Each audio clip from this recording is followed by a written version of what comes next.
Hey audio lovers, Graham here from TheRecordingRevolution.com, and today I want to show you how you can do some drum magic in your DAW of choice with just an EQ and compressor. Now, in an ideal world, you have great sounding drum recordings, and so you're just going to use these tools to sculpt and shape just a little bit and slightly enhance or balance your drum recordings with the rest of your mix. Today, I don't have an ideal situation. I've got some drums that don't sound that great. Take a listen.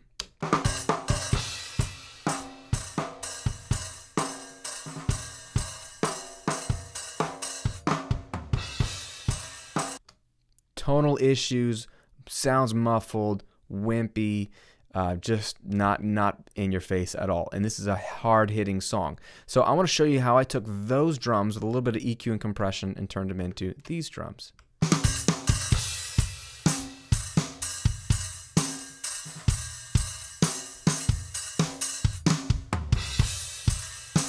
Right? Before. After.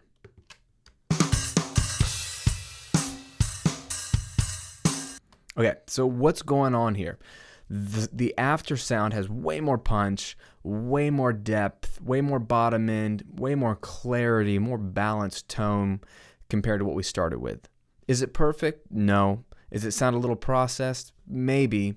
But for this genre, and you'll hear it in a second in some context, it does what it needs to do with way more power and way more thwack than before. All you need to really transform drum recordings is EQ and compression. And what we've got is just a lot of specific cuts and tweaks on things. They're just things that shouldn't be in the mix. So I'm just going to show you a quick overview of what I'm doing here. I don't have time to go into every single nuance. I just want to show you what's possible. I've got all the drums running through a drum bus here, okay? And then I've got a channel strip here. It doesn't matter what brand. This is the SSL from Waves, but this is an EQ and a compressor in one. Any channel strip or any EQ plugin or compressor plugin will work. I'll show you a couple versions of compressors and EQs that I'm using. But here's one on the drum bus, meaning all my drums are going through this track. And what I've done on this track, I started here, is to get a little bit of the sound sculpted. So I've taken out some 870. There's something nasty, and you find this by pushing and boosting and sweeping around until you find something that sounds so horrendous. Everything's going to sound extreme when you boost it, but you find the frequencies that sound so horrendous you want to poke your eyeballs out, and that's a good clue that you're in the ballpark of the nastiness, and then you back it off. So I've taken out about 5 dB of 870, and I've done the same thing up here, about 3 dB of 3.5K. Took those frequencies out, there's a good chunk out, and then I did a little lift, a little shelf boost at 8K. That's usually to open up the top end. That's the EQ going on here, and then a little bit of compression to give these drums a little smack. So here's the group channel before and after.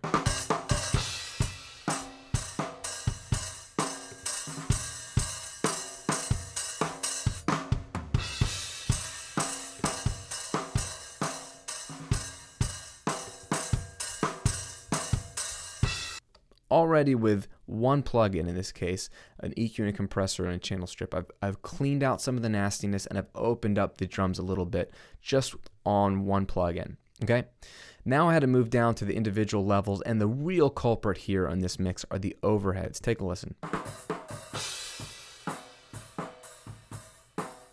Those aren't the overheads you want, okay? Now, part of me wanted to just delete this track entirely, which would have sounded so unnatural, but that's how bad this track was. So what I had to do was some extreme work on this track, okay? Here's an EQ, and you can see what I've got on this curve. I have rolled off everything below 460, so I have a high-pass filter rolling everything below 460. So I'm just taking out all the kick drum and all the snare, really, the beef of the snare. So I'm turning this track into a cymbal track. Okay, I'm just going to have to do that in this case. It's not ideal, but you do what you got to do with the source material you're given. So much of the nastiness in the drum sound came from the low mids on this overhead, so I got rid of them. I also found a frequency around 2.2K. It just sounded nasty, and I carved out 6 dB of that, which is a lot. And then I had to open these overheads up, because remember how muffled they are? That's very muffled sound. Had to open them up with a massive shelf boost at 5.5K, okay, which takes the overheads from this to this.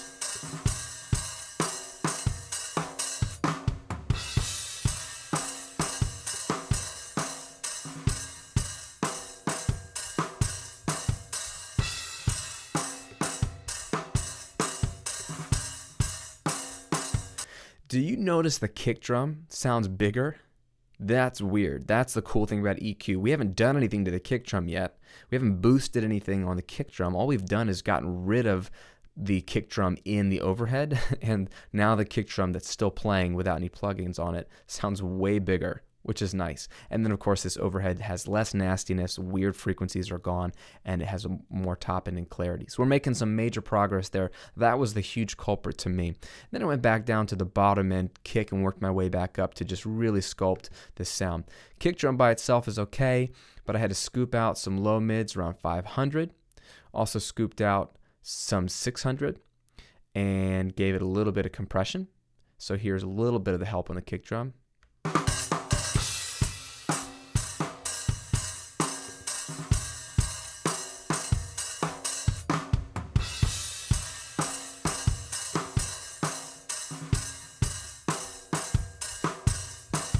And of course, I forgot to mention I did a little bit of a bell boost here at 60. So it gave a little bit more beef. Cut two frequencies, little boost and compression. That rounded out the kick drum. It still doesn't give it the power and the weight, but it's rounder, okay? Then on the snare drum, and I'll skip the kick click, you'll see that in a second. Snare drum needed a lot of work here as well. Take a listen to what we did here. We did a cut at about 500, again, a muddy frequency. I actually did a boost at 200, to get more fatness in the snare because I really wanted a fat snare, and this one kind of had that thin, tinny sound. So a little bit of a boost at 200. That was sort of the fundamental fat frequency there, the snare. A massive, massive cut at 890, 900 hertz. I took out 15 dB. It's very extreme. It's not very natural sounding, but this sounds horrible on the snare drum. I had to pull it way, way out, and then a little bit of a crack. I boosted here about 7K to give a little more air on the snare. Of course, a high-pass filter because you don't need anything really below 100 there. And then some substantial compression on the snare drum. So let's see how we can fix this snare a little bit.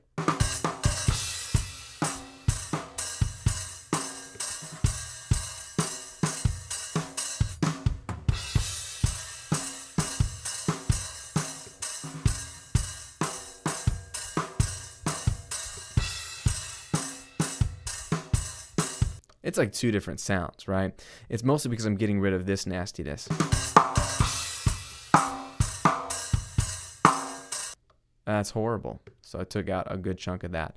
That one plugin alone transformed the snare sound, okay? Now let's enhance the kick and the snare some more, and this is where not just EQ and compression, but using parallel processing can help. I've talked about both of these before. The kick click is just a copy of the kick drum with some extreme EQ on this. I've got a massive high pass filter, so I'm rolling off all the low and everything below 350. And then I've got a massive boost where the sort of the snap of the beater was. For me, it sounded cool at 4.5K. So I've boosted 15 dB of that and compressed the crud out of it. All right, so basically I've got a super compressed sound here. Just listen to what's going on here. By itself is just a copy. So then I extreme EQ it. Right? It's just the smack. So then what I'm doing is bringing that sound in alongside the original kick drum. So we'll take a listen to this, the drums with and without this kick click.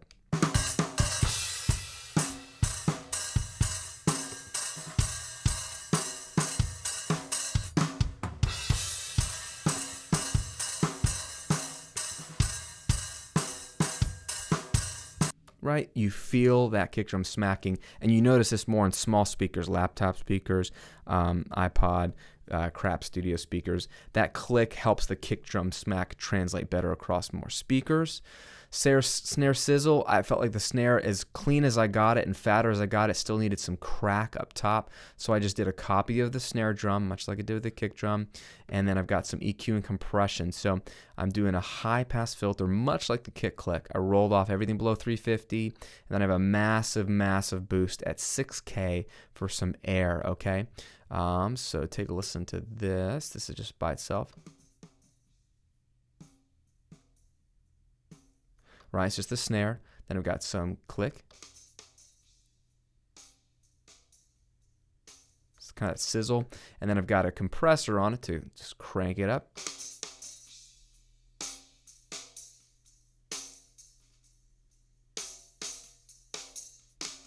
So this is just going to act as some air, some sizzle on the snare drums. So here's the whole drums without the snare sizzle. Say that 12 times fast. Snare sizzle, and then bringing in the snare sizzle track.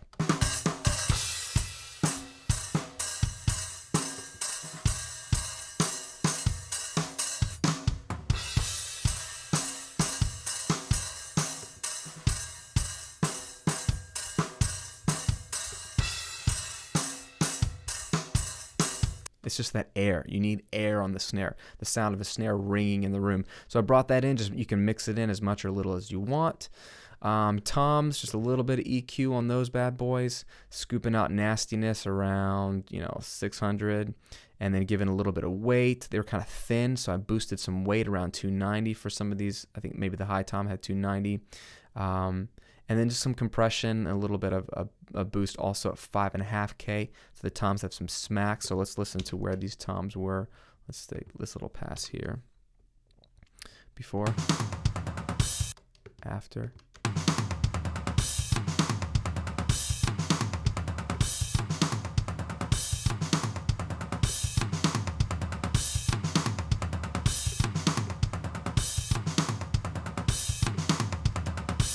Right? They just sound a little rounder, a little beefier, more professional. Hi-hat, all you need on this most of the time, guys, is a high-pass filter. Everything below 1,000 hertz, gone. And the final thing that always makes drums pop, even if they already sound good, is some parallel processing on kick and the snare, and in this case also the toms. So sending a copy of kick, snare, toms to another channel where I have some EQ to kind of clean them up because they're kind of nasty. So here they are. Let's get the actual drums here.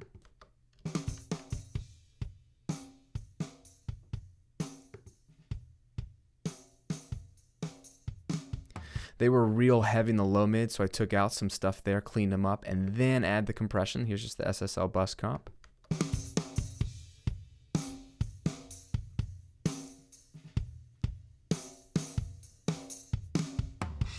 Just pop, right? And that you can mix in alongside the natural sounding drums. So we'll take out the parallel drums. Now you hear all the cleaned up drums, and then we'll bring in the final thing I did to the drums here in the parallel drums.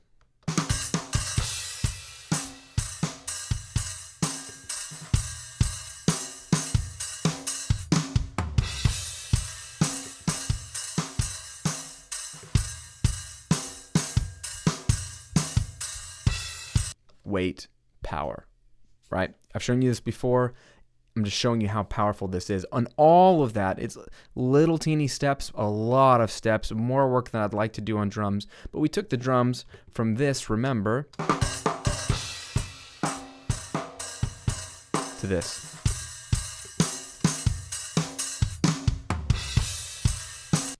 And let me show you why this is not only so important in solo, as you can already hear, but this track has some rockin' guitars and bass, and with the drums the way they were, not cool, right? Here we go. So I'll press play, you'll hear the guitars, bass, drums before, and you'll hear how those drums just don't work with the rest of the band, and then I'll bring in the EQ and compression we did to the drums.